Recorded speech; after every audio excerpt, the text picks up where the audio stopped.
Hello বন্ধুরা, সকলে কেমন আছেন? আশা করছি সকলেই ভালো আছেন। আজ আমরা জানব দারিদ্র পরিবার থেকে বিশ্বজয় ওসমান ডেম্বেলের সম্পূর্ণ জীবন কাহিনী। ফুটবল বিশ্বের অন্যতম প্রতিভাবান, দ্রুত গতির এবং দুই পায়ের সমান দক্ষ খেলোয়াড়দের একজন হলেন ফরাসি তারকা ওসমান ডেম্বেলে। কিন্তু তার জীবন শুধুমাত্র সাফল্যের গল্প নয়, এটি সংগ্রাম, সমালোচনা, চোট, ব্যর্থতা এবং আত্মবিশ্বাসীভাবে ফিরে আসার এক অনুপ্রেরণামূলক কাহিনী। একসময় যাকে বিশ্ব ফুটবলের ভবিষ্যৎ বলা হতো, আবার চোটের কারণে যাকে শেষ হয়ে গেছে বলেছিলেন, কিন্তু সব সমালোচনাদের জবাব দিয়ে তিনি আবারও বিশ্বের সেরা ফুটবলারদের কাতারে নিজের নাম লিখিয়েছেন।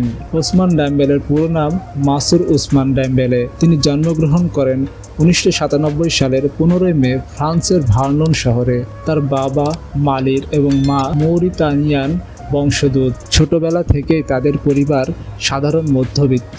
ডেম্বেলের ফুটবল জীবনের পিছনে সবচেয়ে বড় অবদান ছিল তার মায়ের। ছোটবেলা থেকে তার মা সবসময় ছেলেকে ফুটবল খেলতে উৎসাহ দিতেন। অনুশীলনে নিয়ে যাওয়া থেকে শুরু করে ক্যারিয়ারের বড় সিদ্ধান্ত নেওয়া পর্যন্ত তার মা সবসময় তার পাশে ছিলেন। ফুটবলের প্রতি তার ভালোবাসা, তিনি অন্য শিশুদের মতো খেলাধুলা করলেও ডেম্বেলের প্রধান ভালোবাসা ছিল ফুটবল। তিনি ঘন্টার পর ঘন্টা রাস্তায় বন্ধুদের সঙ্গে ফুটবল খেলতেন। খুব অল্প বয়সে তিনি স্থানীয় ক্লাব ইভারেক্স এফসি এর একাডেমিতে যোগ দেন। সেখানেই তার অসাধারণ গতি, ড্রিবলিং এবং দুই পায়ের সমান দক্ষতার পরিচয় ফুটে ওঠে। পরে তিনি যোগ দেন স্টেড রেনিয়েস এর বিখ্যাত যুব একাডেমিতে। 2015 সালে মাত্র 18 বছর বয়সে ফরাসি ক্লাব রেন্নেস এর হয়ে পেশাদারের অভিষেক হয় ডেম্বেলের। অভিষেক মৌসুমে তিনি সবাইকে চমকে দেন। 2015-16 মৌসুমে 26 ম্যাচে 12 গোল করে ফ্রান্সের অন্যতম সেরা তরুণ প্রতিভা হিসাবে পরিচিতি লাভ করেন।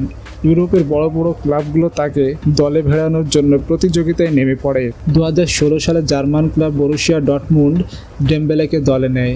জার্মানিতে এসেই তিনি নিজের প্রতিভার ঝলক দেখাতে শুরু করেন।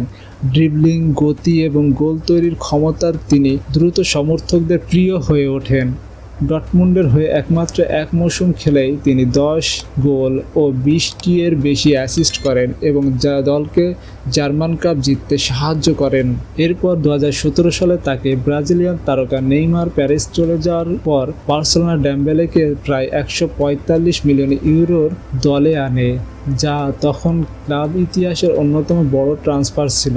সবার প্রত্যাশা ছিল তিনি হবেন নেইমারের উত্তরসূরি, কিন্তু বার্সেলোনা তার শুরুটা মোটেও সুখকর ছিল না। চোটের অভিশাপ। বার্সেলোনায় যোগ দেওয়ার কিছুদিনের মধ্যে ভয়াবহ হ্যামস্ট্রিং ইনজুরিতে পড়েন ডেম্বেলে। এরপর একের পর এক ইনজুরি তার ক্যারিয়ারকে প্রায় ধ্বংস করে দেয়। অনেক সময় তাকে কয়েক মাস মাঠের বাইরে থাকতে হয়। ফুটবল বিশ্লেষক এবং সমর্থকদের বড় বড় অংশ তখন বলতে শুরু করে ডেম্বেলের ক্যারিয়ার শেষ হয়ে যাচ্ছে। শুধু চোটই নয়, অনিয়মিত জীবনযাপন, অনুশীলনে দেরি করে আসা এবং শৃঙ্খলাজনিত নানা কারণে তিনি সমালোচিত হন। অনেকেই তাকে অপচয় হওয়া প্রতিভা বলে অভিহিত করেন, কিন্তু ডেম্বেলে হাল ছাড়েননি।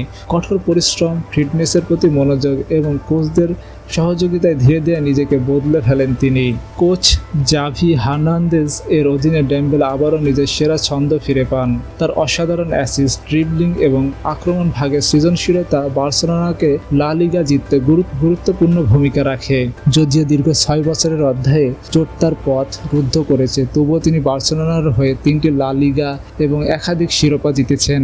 এরপর 2023 সালে ডেম্বেলে ফরাসি ক্লাব প্যারিস সেন্ট জার্মেন অর্থাৎ পিএসজিতে যোগ দেন। এই সিদ্ধান্ত তার ক্যারিয়ারের মোড় ঘুরিয়ে দেয়। পিএসজিতে এসে তিনি নতুন করে আত্মবিশ্বাস ফিরে পান। কোচ লুইস হেনরিকে এর অধীনে তিনি শুধু উইঙ্গার হিসাবে নয়, আক্রমণ ভাগের বহুমুখী খেলোয়াড় হিসাবে নিজেকে প্রতিষ্ঠিত করেন। 2016 সালে ফ্রান্স জাতীয় দলে অভিষেক হয় তার। 2018 সালে বিশ্বকাপে তিনি ফ্রান্স দলের সদস্য হিসাবে বিশ্বকাপ জয়ের স্বাদ পান। 2022 বিশ্বকাপে ফ্রান্সের ফাইনাল তুলতে গুরুত্বপূর্ণ ভূমিকা পালন করেন তিনি, যদিও ফাইনালে আর্জেন্টিনার কাছে পরাজিত হয় ফ্রান্স। বর্তমানে ডেম্বেলে পিএসজি এবং ফ্রান্স জাতীয় দলের অন্যতম প্রধান তারকা।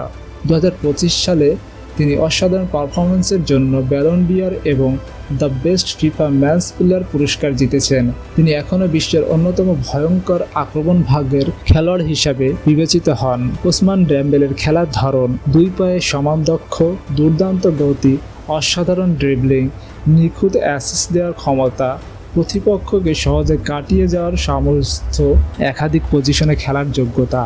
যে ছেলেটিকে একসময় অনেকেই সেই বলে দিয়েছিল, সেই উসমান ডেম্বেলে আজ আবার বিশ্ব ফুটবলের শীর্ষে। তার জীবন আমাদের শেখায় প্রতিভা গুরুত্বপূর্ণ, কিন্তু প্রতিকূলতা জয় করার মানসিকতা একজন মানুষকে সত্যিকারের মহান করে তোলে। এই ছিল আজকের ভিডিওটি ভালো লাগলে লাইক করুন, কমেন্ট করুন এবং সাবস্ক্রাইব করে পরবর্তী ভিডিওর জন্য আমাদের পাশেই থাকুন। ধন্যবাদ।